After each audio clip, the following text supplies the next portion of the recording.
والحمد لله رب العالمين حمدا كثيرا طيبا مباركا فيه غير مكفي ولا مبدع ولا مستغنى عنه، وأشهد أن لا إله إلا الله وحده لا شريك له، وأشهد أن سيدنا ومولانا محمدا عبده ورسوله صلى الله تعالى عليه وعلى آله وعلى أصحابه وبارك وسلم تسليما كثيرا كثيرا، اما بعد۔ میرے عزیزو، کسی بھی قوم کا سب سے قیمتی سرمایہ اس کی نسل ہوتی، اس کی اولاد ہوتی ہے۔ جب کسی کی نسل، کسی کی اولاد وہ نکمی نااہل ہو جائے تو اصل وہ فقیر ہے۔ وہ ملک فقیر نہیں ہے جس کی نسل سمجھدار ہو، نیک ہو، عقل مند ہو۔ وہ ملک فقیر ہے، وہ قوم فقیر ہے، وہ ماں باپ فقیر ہیں جن کی اولاد نکمی ہو، نااہل ہو، بے وقوف ہو۔ کسی بھی ملک کی ترقی کا اور عظمتوں کا دار و مدار وہ آپ بچوں پر ہے۔ آپ کدھر کو جا رہے ہیں؟ اگر آپ کا رخ صحیح ہوگا تو ساری نسل پھلے گی، پھولے گی اور ساری دنیا کو چین ہوگا۔ اگر آپ کا رخ غلط ہوگا تو پھر ساری نسل میں ہلاکت، بے چینی، پریشانی آئے گی۔ تو انسان کی تعمیر، نسل کی تعمیر، یہ اتنا مشکل کام ہے کہ اللہ نے اس کے لیے 1.25 لاکھ نبی بھیجے۔ یہ کام عام انسانوں کے سپرد نہیں کیا، اللہ تعالیٰ نے اس کے لیے پاک معصوم نبیوں کا انتخاب کیا اور پھر ان کو انسانوں کی راہبری کا طریقہ سمجھایا۔ پھر اللہ نے ہمارے نبی پاک صلی اللہ علیہ وسلم کو آخری نبی بنا کر دین کو مکمل کیا، اور پھر اب اللہ نے ہمارے ذمے کیا کہ ہر نسل، اگلی آنے والی نسل کو ایسی اچھی صفات دے کر دنیا سے جائیں کہ وہ لوگوں کے لیے راحت بنے۔ آپ تو بچے اور ہمارے بھی پیدائش سے پہلے ہی یہ ملک بنا۔ چند دن پہلے ہی ہمارے جنرل غلام محمد صاحب اور بریگیڈیئر اسلم نیاز صاحب بیٹھے ہوئے تھے تو یہ تقسیم کے وقت کی کہانی سنا رہے تھے۔ تو تھوڑی دیر کے بعد میں نہیں سن سکا، مجھے لگا جیسے میرا دل پھٹ جائے گا۔ ایسی انہوں نے کہانیاں سنائیں۔ یہ دنیا میں واحد ملک ہے جس کے بنیاد میں گارا اور سیمنٹ نہیں ہے، بلکہ 6 لاکھ انسانوں کی ہڈیاں ہیں جس پر اس ملک کو بنایا گیا۔ ہم تو لوکل لوگ ہیں، مہاجر نہیں ہیں، لہذا ہم نے وہ قربانی نہ دیکھی نہ چکھی۔ میرے والد صاحب کے ایک دوست تھے، وہ مہاجر تھے جالندھر کے۔ وہ کبھی کبھی ہمارے ڈیرے میں آیا کرتے تھے، بات کرتے تھے۔ تو ایک دن میں بھی بیٹھا تھا اور وہ یہ بات کر رہے تھے کہ جالندھر سے میرا جب ہم نکلے ہیں پارٹیشن پر تو میرا سارا خاندان کٹ گیا، اکیلی جان لے کر نکلا، اور چھوٹی سی عمر بھی زیادہ نہیں تھی۔ تو دن میں میں چھپتا تھا کماد کے کھیت میں، اگست میں کماد اچھا خاصا بڑا ہو جاتا ہے، اور رات کو پھر میں سفر کرتا تھا اور مجھے کچھ پتہ نہیں میں کہاں جا رہا ہوں، میری کیا منزل ہے۔ مجھے صرف ایک فکر تھا کہ میں سکھوں کی تلوار سے بچ جاؤں۔ لہذا چلتے چلتے چلتے دریائے ستلج پہ پہنچ گیا۔ دریائے ستلج اس وقت میں جیتا جاگتا دریا تھا، اب تو وہ سو گیا بیچارہ کب کا۔ ہم تو اس کی ریت ہی دیکھ پائے، اس کی طغیانیت تو کبھی دیکھی کوئی نہ۔ یہ بہت بڑا دریا تھا۔ تو کہنے لگے میں ستلج پر پہنچا تو آگے پانی کی موت تھی، پیچھے تلوار کی موت تھی۔ تو میں نے کہا سکھوں کے ہاتھوں مرنے سے بہتر ہے میں پانی کی نظر ہو جاؤں۔ تیرنا آتا نہیں تھا۔ کہنے لگے ایک لکڑی اٹھائی، ایک لکڑی مل گئی، لکڑی اٹھائی اور پانی میں ڈالی۔ میں کہا یا اللہ زندگی ہے تو پار لگا دے۔ ادھر پاکستان شروع ہو رہا تھا۔ تو کہنے لگے جب میں تھوڑا سا اندر گیا تو میں کیا دیکھتا ہوں، سارا دریا لاشوں سے بھرا ہوا بہ رہا تھا۔ لاش کے ساتھ لاش ایسے ملی ہوئی تھی، معصوم بچے، حسین نوجوان، خوبصورت بیٹیاں، بوڑھی مائیں، بوڑھے باپ ایسے جا رہے تھے، اگرچہ وہ منزل کو پہنچ چکے تھے کہ انہوں نے اللہ کے نام پہ قربانی دی، لیکن ہماری نظر میں وہ ایسی منزل کے راہی تھے جس کا آگے پتہ ہی کوئی نہیں ہے۔ ستلج کی لہریں ان کا کفن بن رہی تھیں اور ستلج کی تہ ان کی قبر بن رہی تھی۔ یہی کچھ راوی میں ہو رہا تھا، یہی کچھ چناب میں ہو رہا تھا۔ یہ تین دریا ہندوستان سے آتے تھے، ان تینوں میں یہ بہہ رہی تھی۔ اپنی تاریخ پڑھتے رہنا چاہیے، اس سے پتہ چلتا ہے ہماری ابتدا کیا ہے اور ہم نے جانا کہاں ہے۔ بدقسمتی ایسی ہوئی میرے عزیزوں کہ اس ملک کو نا اتنی اللہ نے دولت سے نوازا ہے کہ آپ اور ہم اندازہ ہی نہیں کر سکتے۔ میں مکہ میں تھا، مجھے ایک جیولوجسٹ ملا، وہ کہنے لگا میں اپنے علم کی بنیاد پر کہتا ہوں کہ پاکستان جیسی زمین پوری دنیا میں کسی کے پاس کوئی نہیں۔ اس کو صرف ایک کینسر لگا، وہ بددیانتی کا، خیانت کا، چور بازاری کا اس کو کینسر لگا۔ اگر یہ اس ملک میں نہ ہوتا تو یہ دنیا میں جنت کا ٹکڑا ہوتا۔ اور اس ملک کو میرے عزیزوں جو لوٹا ہے نا، وہ ان پڑھوں نے نہیں لوٹا، زمینداروں نے، تاجروں نے نہیں لوٹا، بڑے ہائی کلاس پڑھے لکھے لوگوں نے اس کو لوٹا ہے، چونکہ وہ انہوں نے ڈگریاں تو حاصل کی پر انسانیت نہ سیکھ پائے۔ تو اتنی بڑی قربانیاں ہوئیں اور ہم تو میرے عزیزوں کانٹے ہی چننے والے رہ گئے۔ بہار دیکھی نہیں اس ملک نے، چند مخلص لوگ نہ ہوتے تو اب تک یہ ملک بک چکا ہوتا یا ہندوستان کے قبضے میں جا چکا ہوتا۔ کہیں کہیں چراغ اب بھی جل رہے ہیں جن کی وجہ سے تھوڑی تھوڑی روشنی ہے، اور یہ قافلہ دھیمے دھیمے دھیرے دھیرے وہ رواں دواں ہے۔ اگر وہ بھی نہ ہوتے تو اس ملک کو تباہ ہونے میں کوئی کسر باقی نہ چھوڑی تھی بددیانت ٹولے نے اور ہائے ہائے ضمیر فروش ٹولے نے۔ اور بدقسمتی یہ ہے کہ وہ سارا انہی اسکولوں کالجوں سے نکلا ہوا ہے، وہ دیہاتوں سے نہیں، وہ بازاروں میں نہیں۔ ایک تاجر کتنا کو لوٹ لے، زمینداروں کو تو ویسے ہی لوٹنا نہیں آتا، ان کے پاس لوٹنے کی چیز ہی کوئی نہیں۔ چلو کسی نے کوئی دھینگا مشتی سے کوئی زمین دبا لی، دکان دبا لی، کوئی ہیرا پھیری کر لی، اس سے زیادہ کچھ نہیں۔ بڑا اچھا، یہ ساری بات۔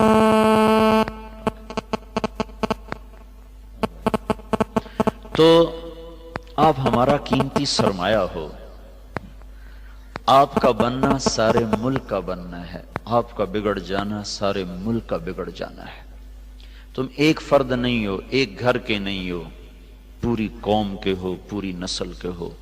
ایک ادارہ جب کوئی آپ ہی میں سے بچے آگے چل کے ادارے چلانے والے بنتے ہو، بڑے بڑے عہدوں پہ جاتے ہو، تو اگر آپ اللہ سے ڈرنے والے ہوگے تو لاکھوں انسان ہوں گے جو آپ کو ہاتھ اٹھا کے دعائیں دیں گے، اور اگر صرف آپ اپنے پیٹ پہ ہاتھ مارنے والے ہوں گے تو لاکھوں انسانوں کے منہ سے نوالے چھن جائیں گے اور لاکھوں انسانوں کے گھروں کے چراغ بجھ جائیں گے۔ آپ کے گھر میں گھی کے چراغ جلیں گے، لیکن کب تک؟ تو آپ ہمارا قیمتی سرمایہ ہو۔ میں آپ سے تقریر کرنے نہیں، آپ سے چند باتیں کرنے آؤں، ہمارے بچے ہو۔ یہ دور میں نے بھی ہاسٹل لائف گزاری، 11 سال کی عمر تھی جب میرے والد صاحب نے مجھے لاہور میں سینٹرل ماڈل سکول ہوتا تھا، وہ بڑا اچھا سکول تھا، وہاں داخل کیا تھا۔ تو پہلے تو میں شوق میں چلا گیا، اور ہم تو ٹاٹ کے سکول سے ایک دم سینٹرل ماڈل سکول میں پہنچ گئے، وہ سمجھ ہی نہ آئے کہاں آ گئے، کہاں ہم ٹاٹ میں بیٹھنے والے، کہاں ایک دم ایسا سسٹم جیسے یہاں کا ہے۔ تو وہ ہم بڑے پریشان، یا اللہ یہ میں کہاں آ گیا۔ اور ادھر سے اداسی چڑھے، تو 2-3 دن کے بعد اداسی شروع ہو گئی، اب رضائی میں منہ دے کے روئی جائیں، یا اللہ۔ اب میں پہلے دن جو کلاس روم میں داخل ہوا، وہ سارے شہری لڑکے، ہم بالکل نپٹ دیہاتی۔ میں کو یا اللہ کوئی اور دیہاتی نظر آئے تو میں اس کے پاس بیٹھوں، یہ تو شہریوں سے میں ویسے ہی ڈر لگتا تھا۔ تو میں نے سارے لڑکوں کو ایسے دیکھا، 6D میرا سیکشن تھا، اور محمد اشرف صاحب وہ میرے کلاس انچارج تھے۔ تو میں داخل ہونا، سہما پہلی دفعہ پتلون چڑھائی، وہ بھی کئی ادھر سے ڈھیلی، اور میں نے دیکھا، سب کو دیکھا۔ تو سب سے آخر میں نا ایک لڑکا ایسے کر کے بیٹھا تھا، ایسے، اور ایسے سے دیکھ رہا تھا سب کو، ڈرا ہوا نا۔ میں نے کہا یہ دیہاتی ہے، میری طرح کوئی پھنسا ہوا ہے، تو میں سیدھا اس کے پاس جا کے بیٹھا۔ اس دن اس سے دوستی لگی 1964، اور اب 41 سال ہو گئے، آج تک اس سے ہماری یاری نبھ رہی۔ وہ سرگودے کے میلا فیملی میں سے تھا۔ تو جب میں قریب پہنچا تو اس کو شہری لڑکے چھیڑ رہے تھے نا، اس کا ذرا ناک تھا کافی لمبا، تو اس کہتے چوہا، وہ کہتا توڑی ماں نو، اور چوہا کہتا توڑی بہن نو۔ تو مجھے پکا یقین ہو گیا کہ یہ جو گالیاں دے رہا ہے نا یہ بس میرا ہی برادری ہے۔ تو میں اس کے پاس جا کے بیٹھ گیا۔ تو اب اردو تو ہمیں آتی کوئی نہیں تھی، میں کہ کتھو دائیں، آندھا سرگود دے دا۔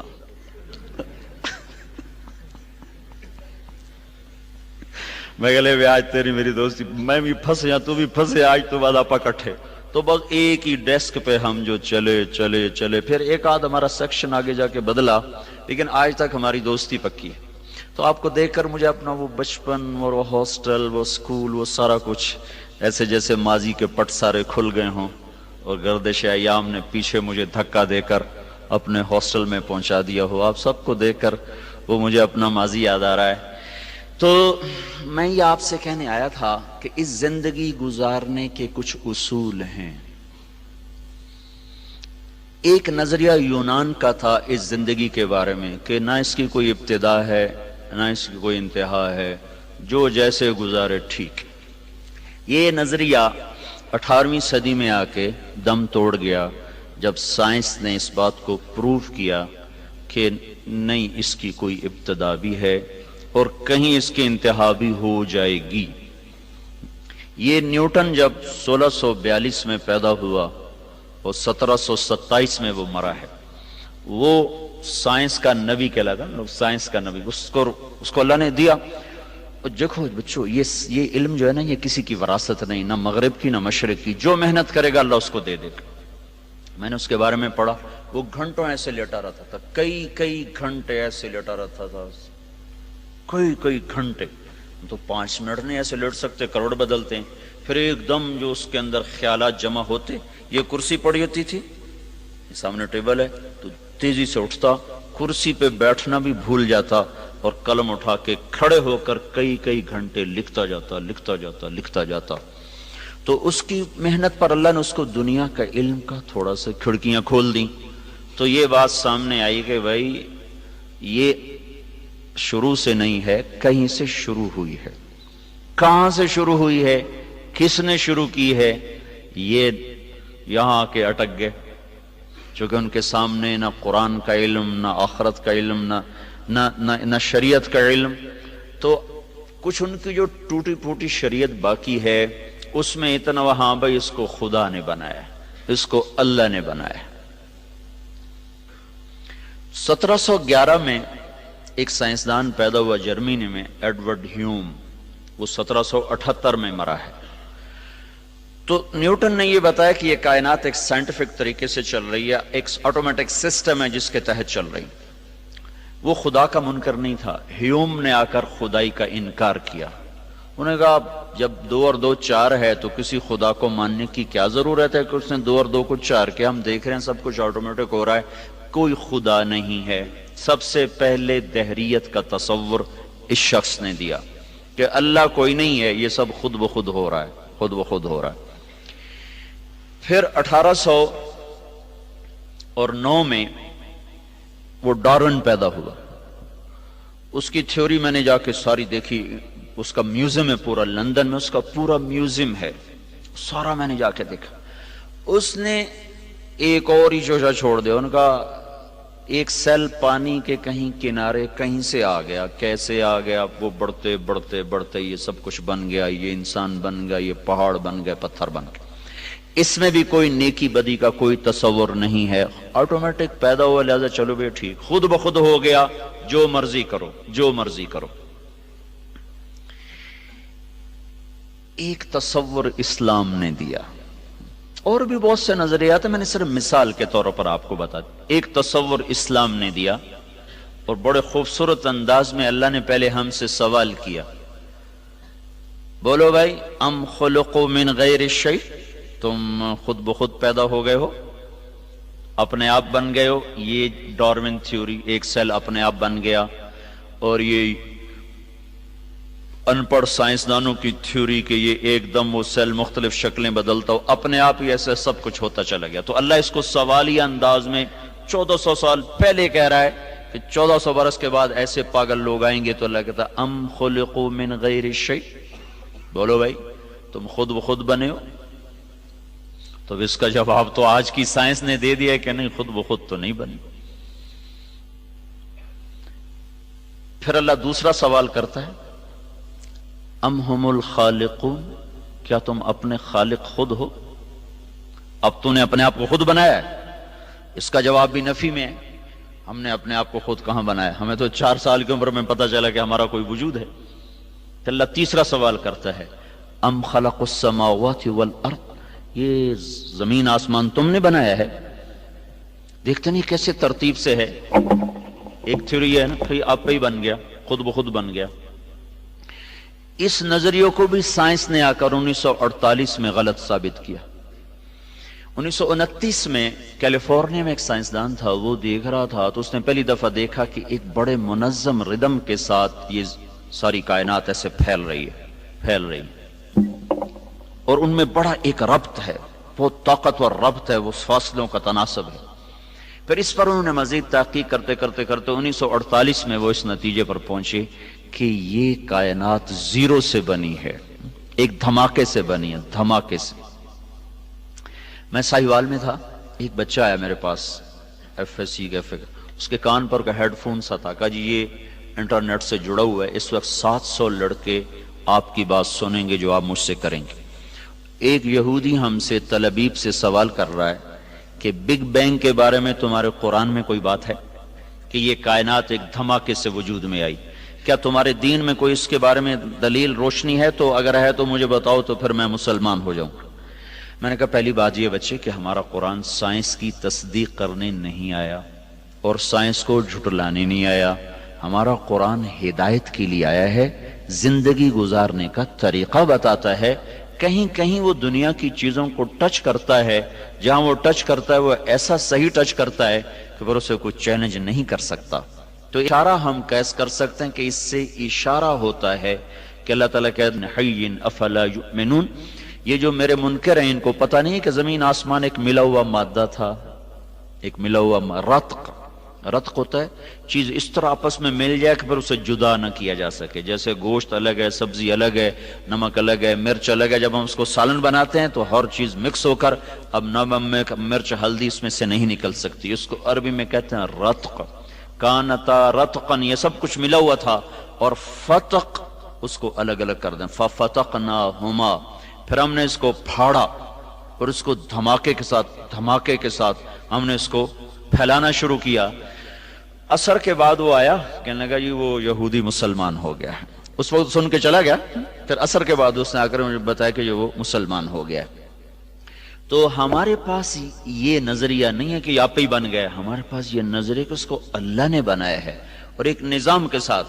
اچھا، پھر ایک پال ڈیوس سائنسدان تھا آسٹریلیا کا، اس نے پھر ایک اور بات ثابت کی کہ کوئی بنانے والا ہے، خود نہیں بنا، اس نے ڈارون کو غلط ثابت کیا۔ اور دوسرے جو دہریے، بہت سے دہریے سائنسدان تھے، اب بھی ہیں، ان سب کی بات کو اس نے غلط ثابت کیا کہ یہ دھماکہ کسی نے کیا ہے، خود نہیں ہوا، کہ ہر دھماکے کے بعد تخریب ہوتی ہے، دھماکے سے تو تخریب ہوتی ہے نا، کہ نہ کہ تعمیر۔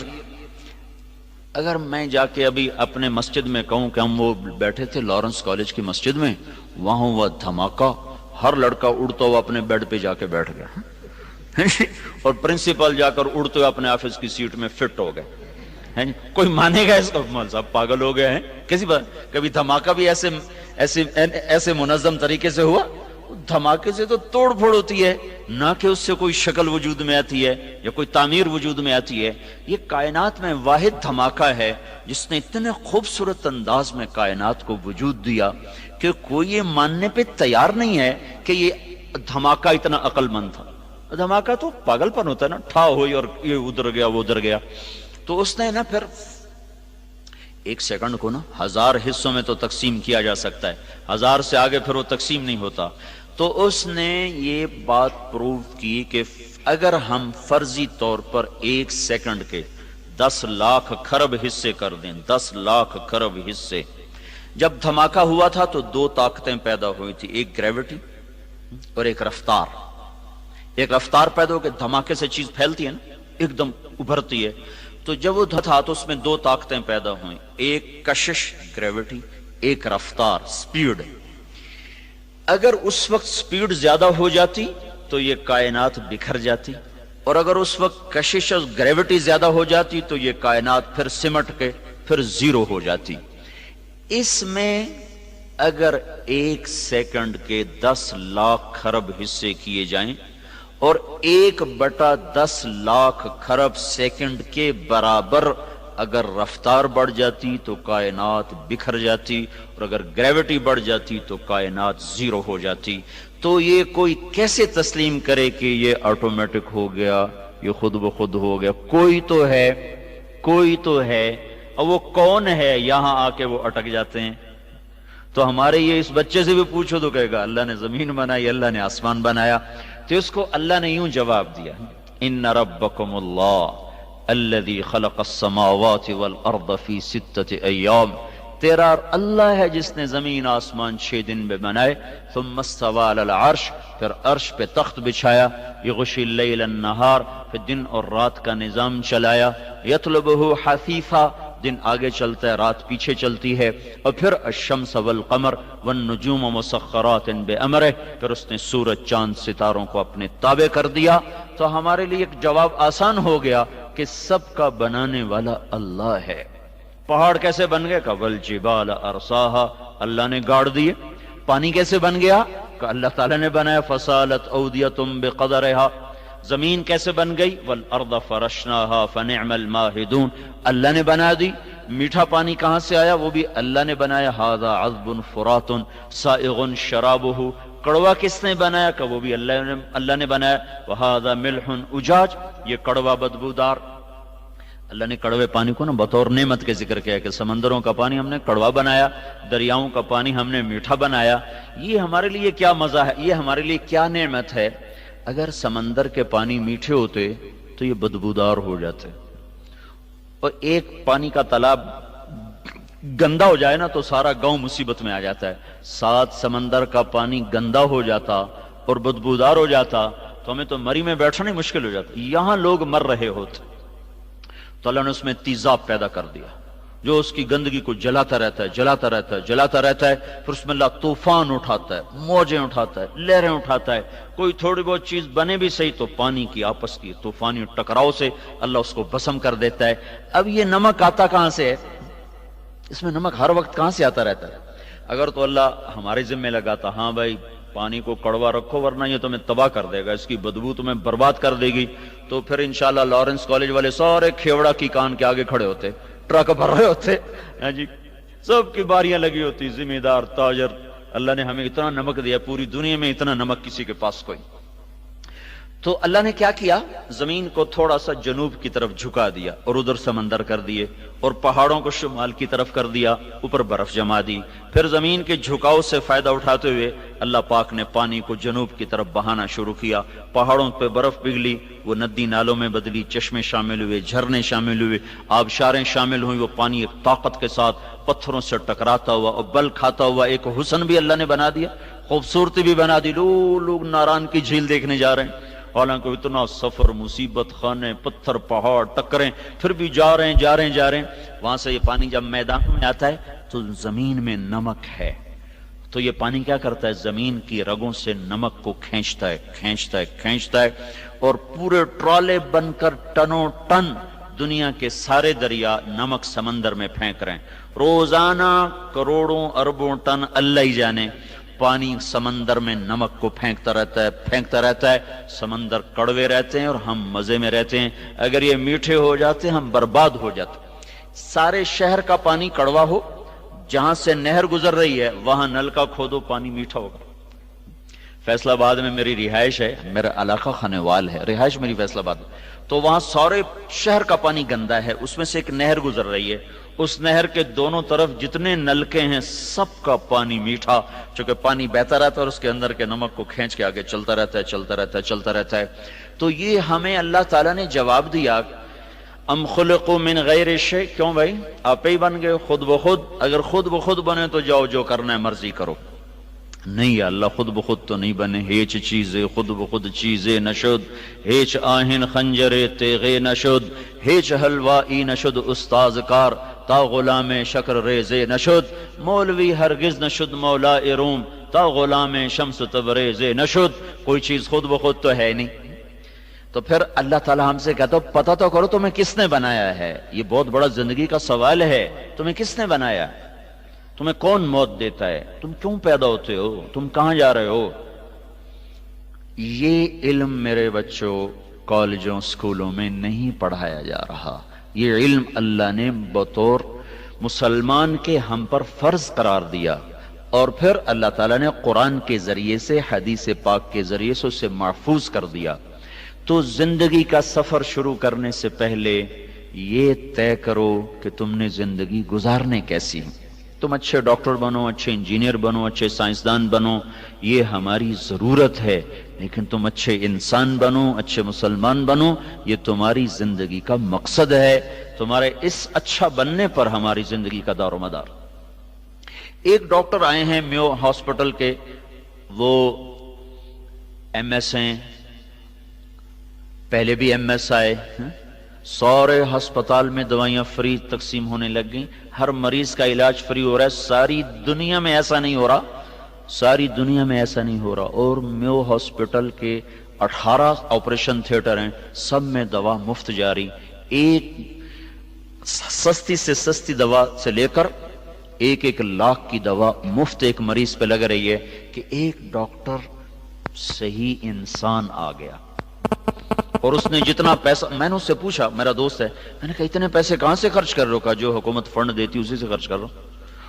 اور کہنے لگے مزے کی بات بتاؤں، پہلے 1 روپے کی دوائی مریض کو نہیں ملتی تھی اور خرچہ زیادہ تھا، اور اب تمام ہاسپٹل کو دوا فری جا رہی ہے، اور ہر سال کے آخر میں 5 کروڑ 6 کروڑ ہمیں بچ رہا ہے۔ ہر شے فری کر کے 6 کروڑ 7 کروڑ بچ رہا ہے، اور اس وقت ہر شے پیسے پہ تھی اور پیسے گھٹتے تھے کہ ایک انسان، ایک صحیح مسلمان اللہ سے ڈرنے والا ہے۔ اب میں نے اس سے سارے ہاسپٹل کا راؤنڈ کیا، باہر بیٹھے غریب لوگ جھولیاں اٹھا اٹھا کے اس کو دعائیں کر رہے تھے۔ اور پہلے کیا ہوتا تھا کہ ڈاکٹر کہتے یہ دوا لاؤ، وہ بھاگ کے جاتے، پھر کہتے یہ دوا لاؤ، اندر مریض اسٹریچر پر پڑا ہوا ہے، اس کا پیٹ چیرا ہوا ہے، وہ بھاگ کے جاتے، پھر وہ دوا لاتے، جب پیسے ختم ہو جاتے تو پھر عورت اپنے کان کی بالیاں اتار کے دیتی، ہاتھ کی چوڑیاں اتار کے دیتی اور دوا لے کر آتی، اور پھر بھی دوا پوری نہ ہوتی اور مریض اسٹریچر پر ہی مر جاتے تھے۔ اور اب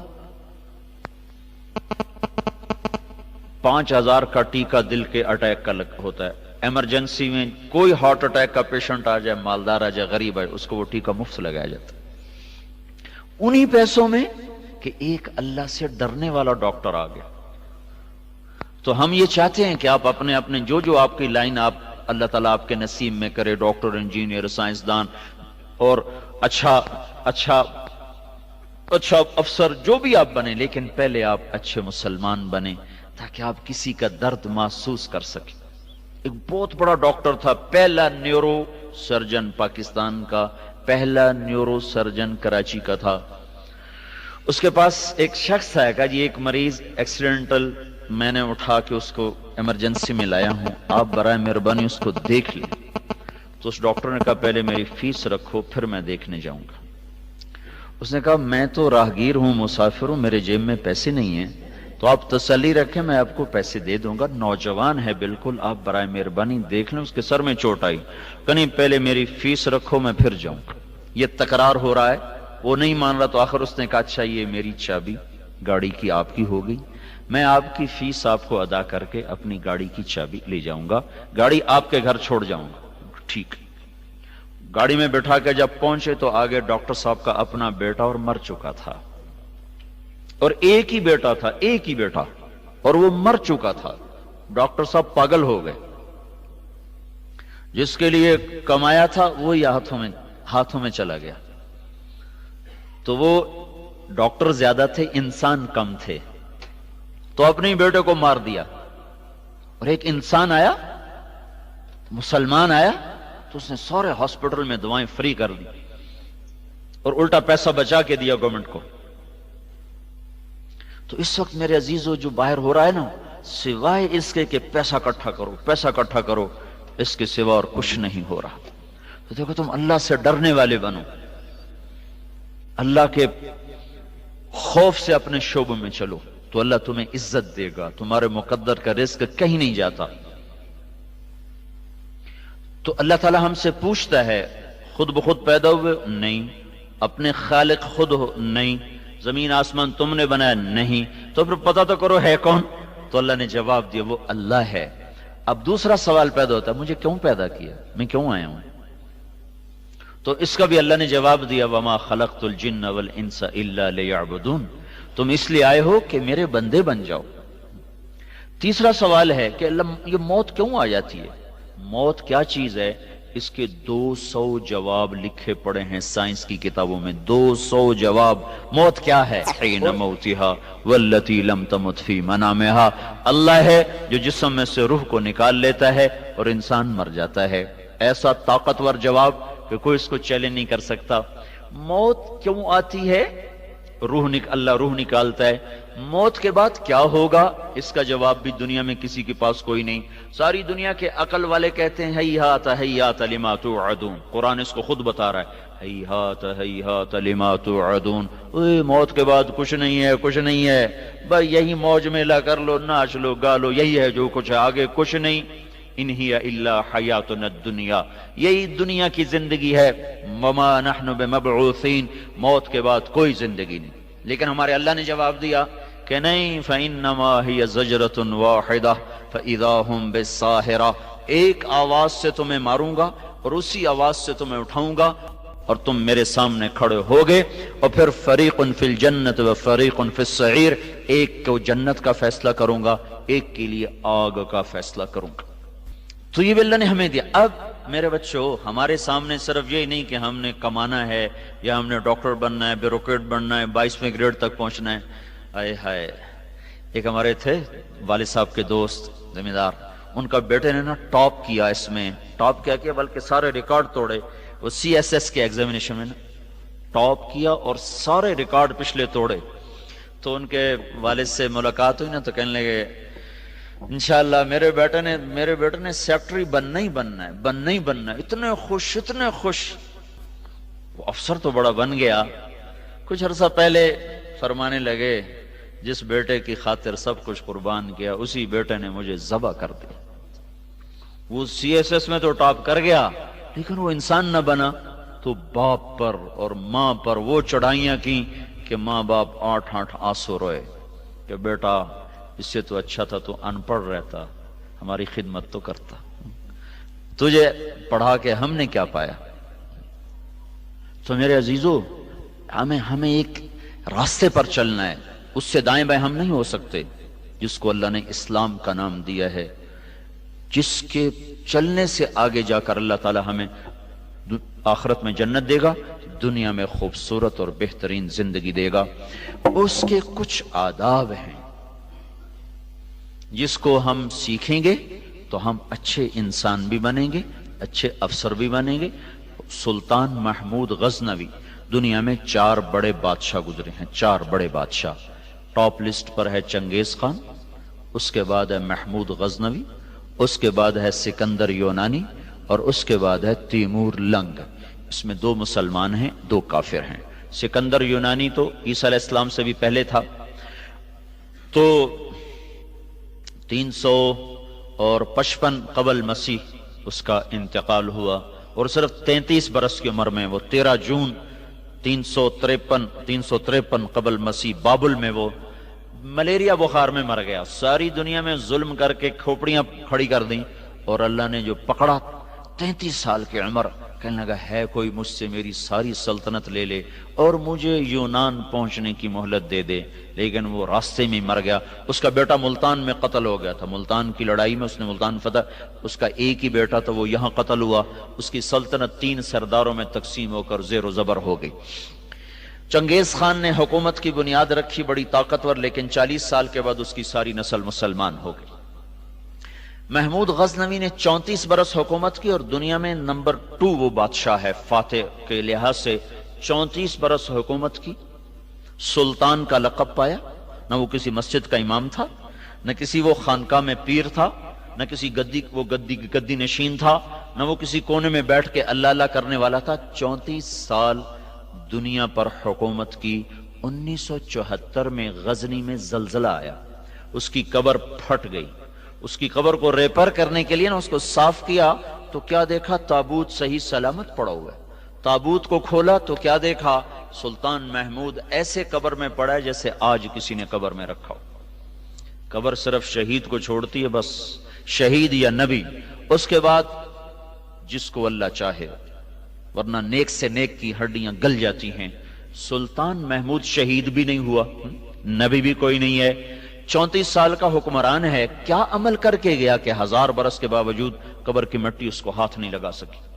اور ایک فرینچ انہوں نے بلایا تھا ماہر کھولنے والا تابوت، تو اس نے جب دیکھا نا تو وہ تو پلٹ کے پیچھے بے ہوش ہو گیا کہ سلطان محمود ایسے پڑے تھے کہ ان کا سیدھا ہاتھ دل پر رکھا ہوا تھا اور کفن یہاں تک آیا ہوا تھا، اور ایسے تھا جسم جیسے سویا ہوا آدمی ہوتا ہے، جدھر موڑو ادھر مڑ جاتا تھا۔ 34 برس کی حکومت کے بعد 1000 برس قبر میں زندگی گزار کر مٹی اس کو ہاتھ نہیں لگا سکی۔ تو میرے عزیزوں، میرے بچوں، تم اللہ کے نیک بندے بن کے زندگی گزارو، جو مقصد زندگی وَمَا خَلَقْتُ الْجِنَّ وَالْإِنسَ إِلَّا لِيَعْبُدُونَ، کہ اللہ تیرے بندے بن جائیں۔ اللہ کے بندے بننے کے لیے چند باتیں ہیں جس کو سورہ لقمان میں اللہ تعالیٰ نے باپ کی حیثیت سے، استاد کی حیثیت سے بچے سے بات کرتے ہوئے ہمیں سبق دیا ہے۔ یہ ہر ٹیچر کو، ہر پرنسپل کو، ہر استاد کو یہ رکوع یاد ہونا چاہیے، اور ہر بچے کو بھی یاد ہونا چاہیے۔ وَإِذْ قَالَ لُقْمَانُ لِابْنِهِ وَهُوَ يَعِظُهُ، جب لقمان نے اپنے بچے کو نصیحت کی۔ اللہ نے ہمیں یہ نصیحت کیوں سنائی ہے کہ تم اپنی نسل کو ان بنیادوں پر اٹھاؤ گے۔ وہ کیا ہے؟ پہلی نصیحت کیا ہے؟ یا بنی لا تشرک باللہ، میرے بیٹے شرک نہ کرنا، لا الہ الا اللہ، اللہ کے سوا کوئی معبود نہیں ہے، اللہ کے سوا کوئی کام کرنے والا نہیں ہے، اللہ کے سوا کسی کے ہاتھ میں کچھ نہیں۔ جب تم ٹوٹ کر دل سے مانگو گے اللہ غیب سے کرے گا۔ مجھے ایک بچپن کا واقعہ یاد آ گیا۔ مجھے بچپن میں نا کہانیاں پڑھنے کا شوق زیادہ تھا، اور سکول کی کتابیں پڑھنے کا شوق تھا ہی کوئی نہیں، تو میری اس میں بڑی پٹائی ہوتی تھی۔ جب بھی وہ میں پکڑا جاتا تو میں کوئی نہ کوئی کہانی کی کتاب پڑھ رہا ہوتا تھا، تو ماں نے زیادہ مارا، ابا نے کم مارا۔ تو وہ ہر کہانی کو ایک کتاب کے آگے نا اگلی کتاب کا اشتہار ہوتا تھا۔ تو میں تمہیں کیا بتاؤں، وہ اگلی کتاب کا میں نے اشتہار پڑھا تو میں کہوں اب میں خرید بھی نہیں سکتا ہوں، کہہ بھی نہیں سکتا ہوں، کہوں گا تو پٹائی ہوگی۔ اور وہاں ہمارا قصبہ تلمبا، وہاں وہ ملتی، ملتان سے ارے ملتی نہیں تھی، ملتان ہم سے 60 میل دور، اور جانے کا کوئی سوال ہی نہیں پیدا تھا۔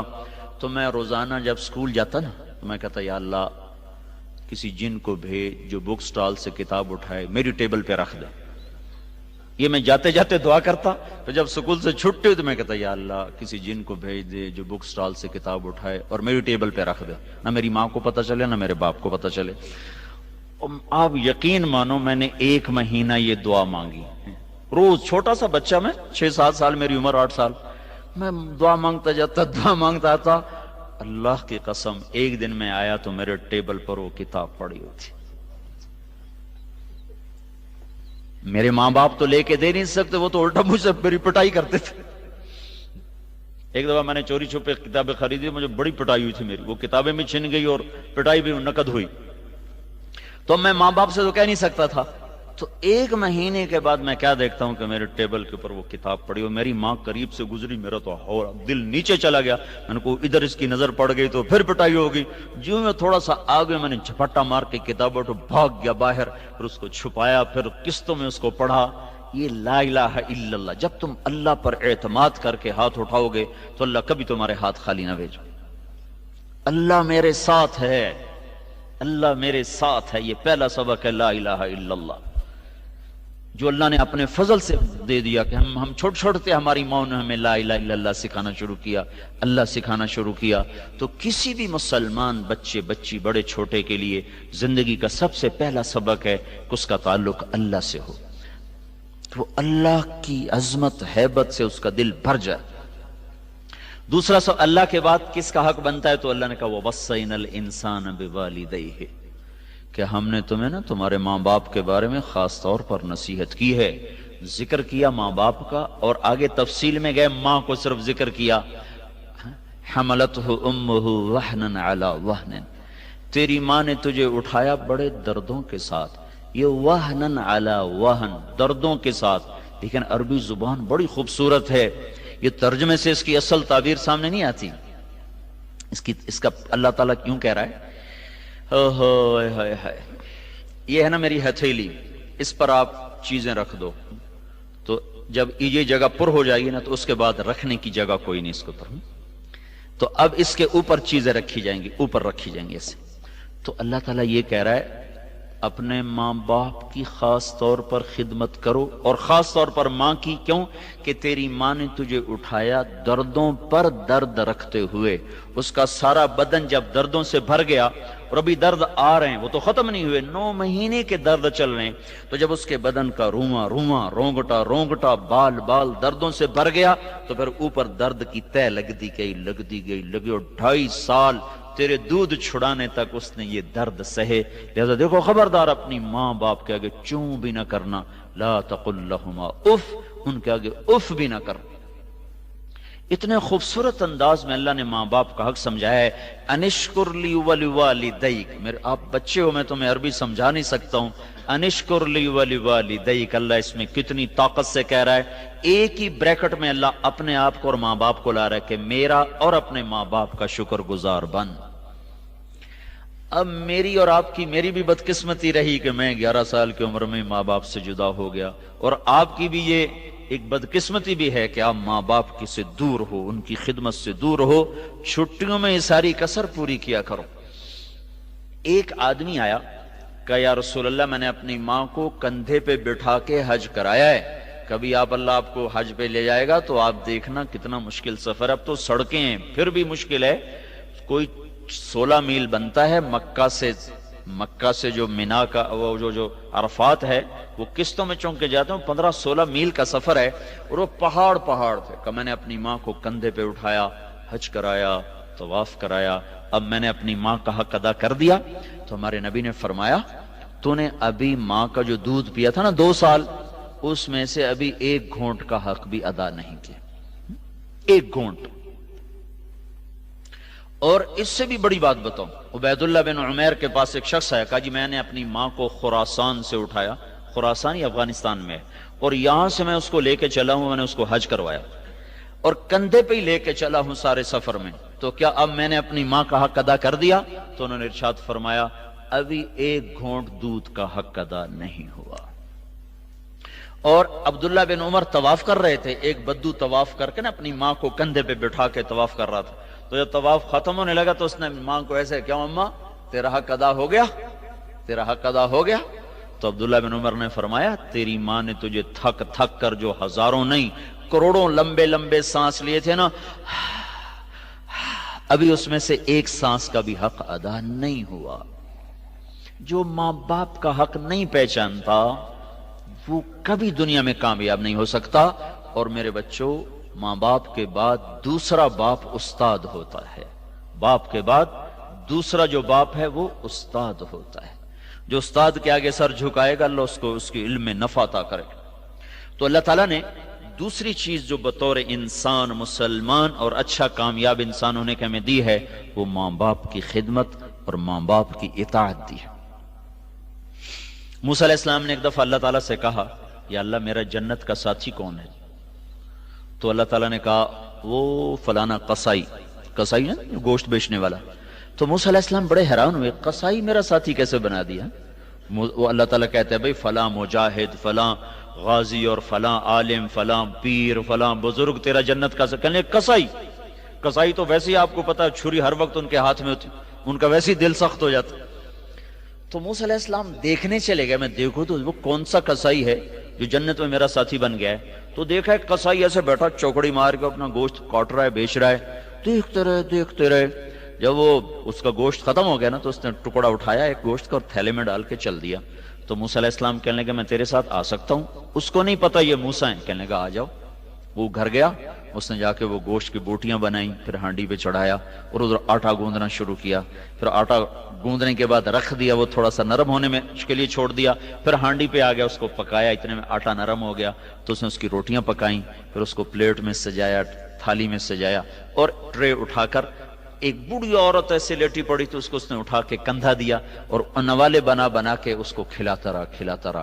پھر جب اس نے کھا لیا تو اس نے اس کا منہ صاف کیا، تو اس نے کچھ کہا، عورت نے کچھ کہا، اس نے ہٹا دیا۔ موسیٰ علیہ السلام نے کہا یہ کون ہے؟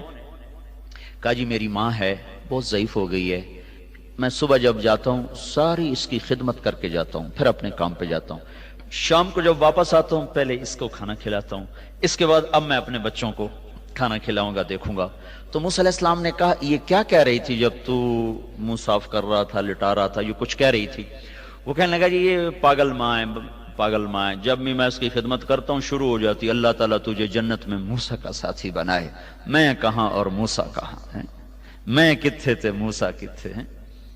تو موسیٰ علیہ السلام نے کہا نہیں، تیری ماں نے تیرا کام بنا دیا ہے، میں ہی موسیٰ ہوں، تجھے دیکھنے آیا ہوں۔ تو میرے عزیزو، ہم بھی بس اللہ معاف کرے، مجھے بھی یاد آیا جب پیسے ختم ہوتے تھے نا اسی وقت ہی میں خط لکھا کرتا تھا، اتنے پیسے بھیج دیں۔ تو ایک دن میرے باپ کہنے لگے بیٹا بس جب پیسے ختم ہوتے ہیں تو اسی وقت ہی خط لکھتا ہے، آگے پیچھے تو کبھی تو میں خط لکھا ہی نہیں ہے۔ تو میرا خیال ہے تم بھی ایسا ہی کرتے ہوگے، جب پیسے ختم ہوتے ہوں گے پھر خط لکھتے ہوگے۔ تو اگر تم ان کی خدمت اب تو کرنی، ان کو ہر ہفتے خط لکھو، ہر ہفتے نہیں لکھتے ہو ہر 2 ہفتے کے بعد خط لکھو، ان کا حال پوچھو، اپنا حال دو، اپنے ماں باپ کے لیے دعا کرو۔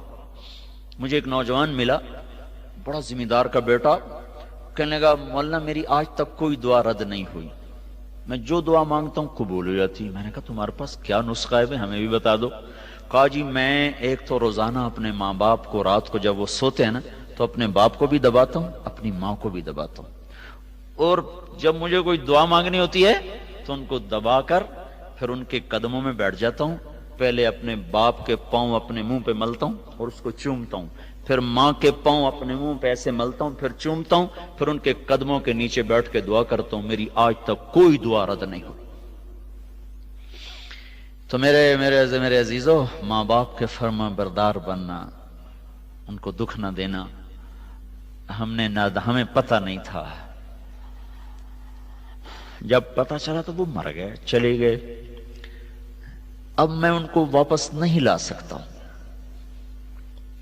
تمہارے اللہ کرے زندہ ہوں تم ان کی خدمت کر لینا، تمہیں اتنے تمہارے نصیب جاگیں گے کہ یہ ڈگریاں وگریوں سے کچھ بھی نہیں ملنے کا۔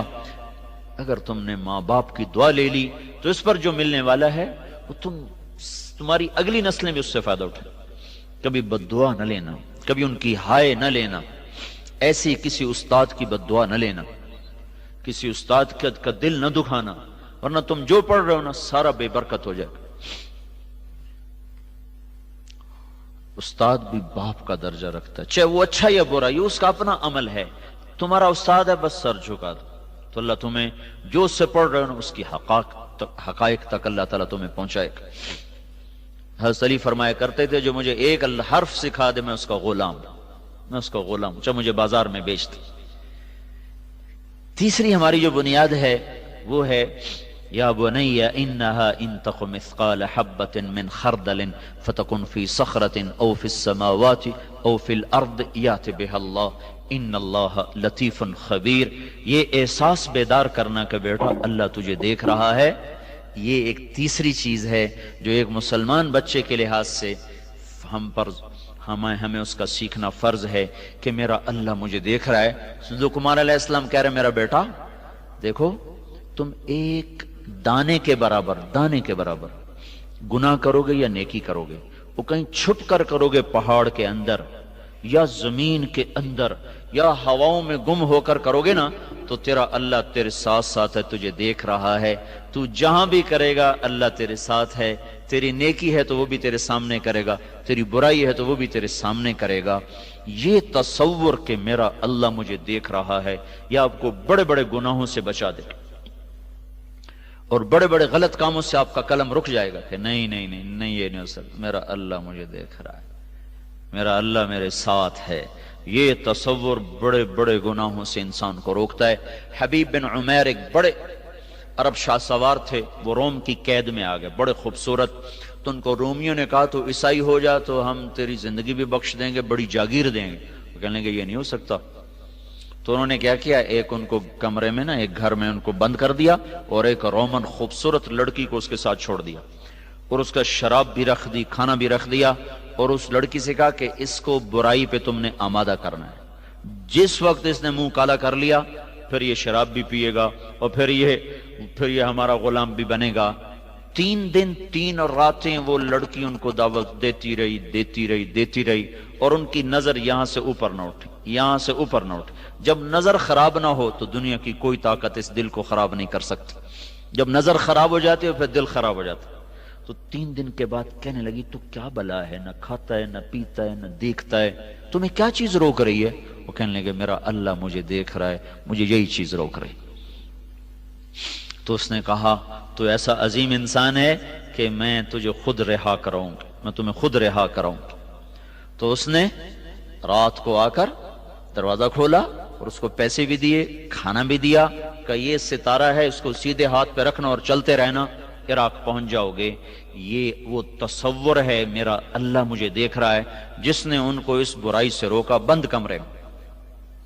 چوتھی چیز کیا ہے؟ یا بنی اقم الصلاۃ، میرے بیٹے نماز پڑھنا۔ نماز مسلمان کی نشانی ہے۔ علماء نے لکھا ہے کہ کافر کے بعد سب سے بڑا متکبر بے نمازی ہے۔ آپ حیران ہوں گے یہ مول صاحب کیا کہہ رہے ہیں؟ کافر تو سب سے بڑا متکبر ہے جو اللہ کو مانتا ہی نہیں، کافر کے بعد سب سے بڑا متکبر بے نمازی ہے۔ ایک آپ کو مثال دو، یہ آپ کے پرنسپل صاحب آپ کے سامنے بیٹھے، لیکن بیٹا بات سنو، آپ ایسے بیٹھے رہو دیکھتے رہو، پھر ایک بیٹا بات سنو، آپ پھر نہ ہاں کرو نہ کرو، ایسے ان کو دیکھتے رہو، پھر چوتھی دفعہ بولیں بیٹا بات سنو، پھر بھی آپ جواب نہ دو، پھر آپ کو بولیں بیٹا بات سنو، پھر بھی آپ جواب نہ دو، تو یہ کتنی بڑی خطا ہے۔ اور استاد کا کیا تاثر بنے گا، کتنا بڑا متکبر بچہ ہے کہ میں استاد ہو کے بلا رہا ہوں، میری بات ہی نہیں سن رہا۔ یہ بات سمجھ میں آ رہی ہے؟ ذرا اس کو اسیس کرو کہ استاد آپ کو کہہ رہا ہو بیٹا ادھر آئیے اور آپ کہیں جی ہاں اور نہ بس ایسے ہی بیٹھے رہو۔ تو جب اللہ کہتا ہے حی علی الصلاۃ، بچوں آ جاؤ نماز کے لیے، اور تم کو جو مجھے فرصت نہیں ہے، میرا پیپر ہو رہا ہے، میرا کام زیادہ ہے، تو اللہ کی آواز پر نہ اٹھنے والا یہ دنیا کا سب سے بڑا متکبر ہے کافر کے بعد۔ اور ایک اور بات اللہ کے نبی نے فرمائی الجفا کل الجفا، ظالم ہے بہت بڑا ظالم۔ کون یا رسول اللہ؟ کا جو اذان سنے اور نماز کو نہ جائے۔ تو ہماری میرے بچوں پہچان ہے نماز۔ ایک اور آپ کو اپنی زندگی کا واقعہ سنو، مجھے نا پڑھنے کا اتنا شوق نہیں تھا، باپ کے دھکے سے پڑھ رہا تھا، ذہن میں یہ تھا زمین تو ہے، نہ بھی پڑھے تو روٹی تو ملے گی۔ تو ہمارا پیپر تھا بایولوجی کا، نہ زولوجی کا پیپر تھا۔ اب میں نے تو پڑھا، پیپر ہو گیا تھا، اللہ نے حافظہ مجھے اچھا دیا تھا، میں تھوڑا سا پڑھتا تھا مجھے یاد ہو جاتا تھا، تو میں کہیں فیل نہیں ہوا۔ تو وہ آ گیا پریکٹیکل، اب پریکٹیکل کا مجھے پتہ ہی کھ نہیں ہے۔ تو جمعے کا دن تھا، میں ویسے نماز کو نہیں پڑھتا تھا، اس دن میں بڑے اہتمام سے نماز پڑھنے کے لیے گیا۔ پھر میں نے کہا یا اللہ 5 بجے میرا ہونا ہے پریکٹیکل، جو کچھ آنا ہے نا مجھے خواب میں دکھا دے، تیری بڑی مہربانی۔ میں نے پڑھا کوئی نہیں جی، میں نے بڑے رو کے دعا مانگی۔ جمعے کا دن ویسی قبولیت کا ہوتا ہے، جمعے کی نماز پڑھ کے آیا اور میں نے وہ کتاب رکھی اپنے ساتھ اور سو گیا۔ ہاں جی، جو میں سویا تو میں نے خواب میں دیکھا کہ میں لیبارٹری میں بیٹھا ہوں اور ہمارے سامنے خرگوش رکھے جا رہے ہیں، اس کے بعد ایگزامینر آیا اور اس نے 4 سوال لکھائے. ایک سوال تو مجھے آج بھی یاد ہے کہ اس کی ڈسیکشن کرو اور اس کا ڈائجسٹو سسٹم وہ ظاہر کرو. اگلے 3 سوال مجھے یاد نہیں، وہ اس نے لکھا ہے. ایک دم میری آنکھ کھلی، میں نے ایک دم کتاب اٹھائی، 4 سوالوں کو دیکھا اور جا کر بیٹھا. جو ہی میں داخل ہوا نا تو ہمارے سامنے خرگوش آنے شروع ہو گئے. میں نے کہا لے بھائی پہلی بات سچی ہو گئی، خواب کا پہلا حصہ سچا ہو گیا. پھر اس کے بعد وہ میرے الٹے ہاتھ سے میرے خواب میں ایگزامینر اندر داخل ہوئے تھے خواب میں، اسی طرح الٹے ہاتھ سے وہ اندر آئے اور انہوں نے 4 سوال لکھائے، وہی جو میں نے خواب میں دیکھے تھے. اور میں تو پہلی رٹا لگا چکا تھا، ٹھکا ٹک سب سے پہلے فارغ ہو کر نکلنے والا میں تھا. نماز ایسی دولت ہے، کبھی نہ پڑھی اور اس دن اپنی ضرورت سے پڑھی، اللہ نے پھر بھی سن لیا. اور اگر مستقل پڑھو گے تو پھر اللہ کیسا خوش ہوگا، کیسا راضی ہوگا. تو نماز کا نہ پڑھنا میرے بچوں یہ سب سے بڑا تکبر ہے، وہ سب سے بڑا ظلم ہے کہ جس خالق نے مجھے پیدا کیا اس کو ہی سجدہ نہ کرو. 5ویں چیز ہے وَأْمُرْ بِالْمَعْرُوفِ وَانْهَ عَنِ الْمُنْكَرِ، کہ بھلائی کی دعوت دو اور برائی سے روکو. یہ مسلمان بطور مسلمان یہ ہماری پہچان ہے کہ ہم اچھی باتوں کی دعوت دیتے ہیں، بری باتوں سے روکتے ہیں. چونکہ اب نبی کوئی نہیں آنا نا، اب ہماری ذمہ ہے. ہم اپنے گھر میں بیٹھتے ہیں، میرا بچہ اس اسکول پڑھتا تھا بڑے سے چھوٹا، تو وہ گھر میں بات ہوتی وہ سنتا، تو اس کا جو تھا نا ساتھ سیٹ پہ بیٹھنے والا، اس کے گھر میں ڈش تھی. اس وقت ڈش آیا تھا اور یہ اس وقت یہ کیبل وغیرہ تو تھا نہیں، ڈش. تو یہ روز میرا بچہ گھر میں سنتا کچھ باتیں، تو اس کی دوستی تھی. تو اس نے بتایا کہ ہمارے گھر میں ڈش ہے. انہوں نے کہا جو ڈش دیکھتا ہے نا اس میں گندی چیزیں ہوتی ہیں، اس سے اللہ تعالیٰ گناہ دیتے ہیں. آج تم جا کر نا اوپر چھت پہ چڑھ کے نا ڈش توڑ دینا. وہ دونوں کی عمر تھی 5 سال کے، تو 7 سال. تو اگلے دن وہ کہنے لگا، وہ بیٹا میرا کہا کہ آج میرے دوست کی نا بڑی پٹائی ہوئی. میں نے کہا کس نے کی؟ کہا اس کے ابو نے کی. کہا کیوں کی؟ کہا میں نے اس کو کہا تھا اویس تم نے جاتی جا کے نا ڈش توڑ دینی. تو چپ کر کے اوپر گیا اور اینٹ اٹھا کے ساری ڈش توڑ دی. اور ٹی وی آن کیا تو وہ چلا نہیں، پتا چلا کہ اس نے توڑ دو. باپ نے خوب اس کی پٹائی کی. تو گھر میں سنی ہوئی بات کو بچہ آگے نقل کر رہا ہے اپنی سطح کے مطابق.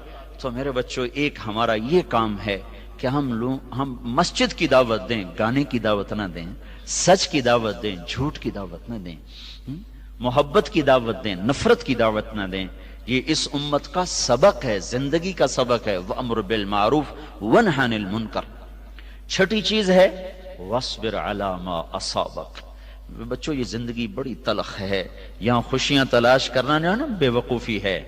یہاں یہ سمجھو اگر کوئی خوشی مل گئی تو اللہ تیرا شکر ہے. جیسے سفر میں تازہ روٹی اچھی روٹی مل گئی تو یا اللہ شکر ہے، ورنہ ہم تصور لے کر نکلتے ہیں کہ ٹھنڈا سالن ملے گا، ٹھنڈی روٹی ملے گی، ٹھنڈی چائے ملے گی. کہیں کوئی اچھی مل گئی تو یا اللہ تیرا شکر ہے. اس دنیا کا ڈیزائن ایسا ہے کہ اس میں دکھ زیادہ ہیں اور راحتیں کم ہیں، اور اس میں غم زیادہ ہیں اور خوشیاں کم ہیں. تو یہاں اس سبق کے بغیر یہ زندگی گزر نہ سکے گی. وَاصْبِرْ عَلَى مَا أَصَابَكَ. بیٹا صبر سیکھنا، کبھی بے صبر نہ ہونا.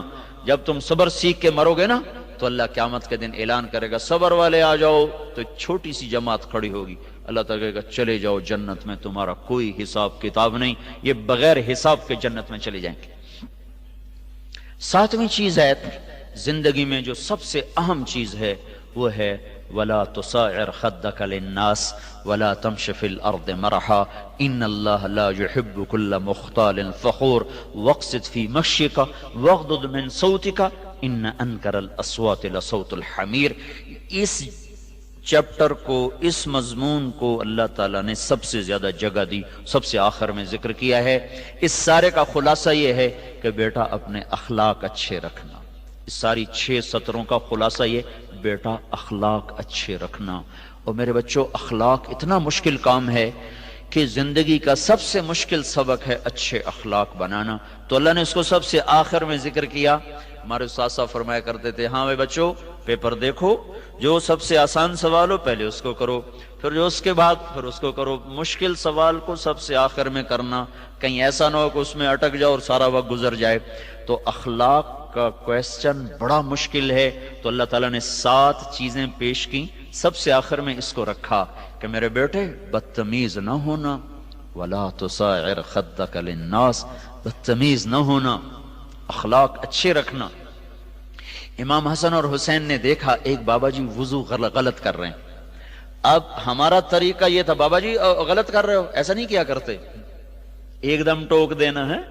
تو اب دونوں بچوں نے سوچا کہ بابا جی نے وضو بھی غلط کیا ہے، ان کو بتانا بھی ہے، اور ہم چھوٹے ہیں یہ بڑے ہیں، اب بتائیں گے تو ان کی بےزتی، نہ بتائیں گے تو یہ ہمیشہ ایسا کرتے رہیں گے۔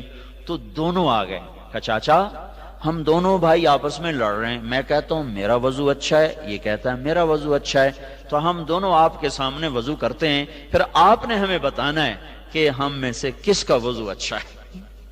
یہ اخلاق ہے میرے بچوں، یہ اخلاق ہے۔ تو اب دونوں بچوں نے وضو کیا تو بابا جی کہنے لگے بیٹو تم دونوں کا ٹھیک ہے، میرا غلط ہے۔ تم دونوں کا ٹھیک ہے اور میں تم پہ قربان جاؤں، تم نے جس طرح مجھے سبق دیا ہے میں تم پہ قربان جاؤں، آل رسول ایسے ہی ہوتے۔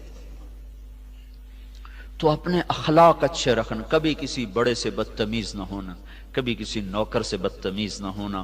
آپ سارے کھاتے پیتے گھروں کے بچے ہو، کبھی کسی نوکر سے بدتمیز نہ ہونا۔ اللہ کے نبی نے آخری وصیت کی تھی، آخری وصیت، اور آخری وصیت ہمیشہ بڑی قیمتی ہوتی ہے، الصلاۃ وما ملکت ایمانکم، اس کے بعد آپ نہیں بولے تھے اور اللہ کے پاس چلے گئے تھے، میری امت ایک نماز نہ چھوڑنا، ایک نوکروں سے بدتمیزی نہ کرنا۔ یہ جو لوگ ہوتے ہیں نا، ڈرائیور نے تھوڑی سی گاڑی لگا دی، تیری مانو تیری بہن، اپنے ہاتھ سے لگ جائے کہتے او ہو، جب اپنے ہاتھ سے لگے کہتے او ہو، ڈرائیور سے لگ جائے تیری مانو تیری بہن،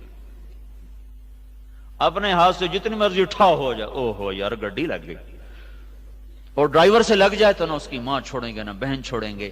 تو اس کو میرے نبی نے کہا تھا میری امت نوکروں سے غریبوں سے بدتمیز نہ ہونا، اچھا سلوک کرنا۔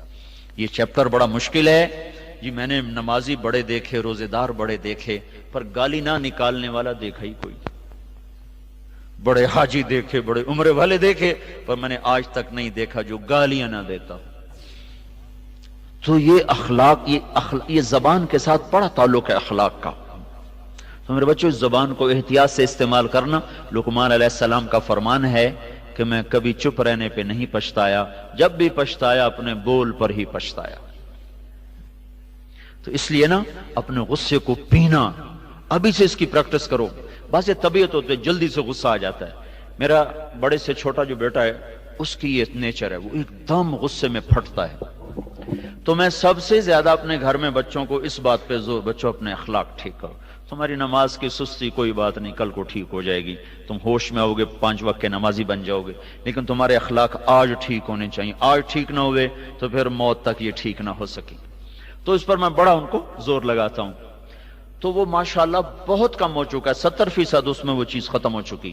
تو شروع میں جب میں سمجھا کے تھک جاتا پھر وہ اسی پھٹ پڑتا، تو ایک دن میں نے کہا بیٹا میں تمہیں اتنا سمجھاتا ہوں پھر بھی جب تمہیں غصہ چڑھتا ہے تو تم کسی کو بھی نہیں دیکھتے، یہ کیوں کرتے ہو ایسا؟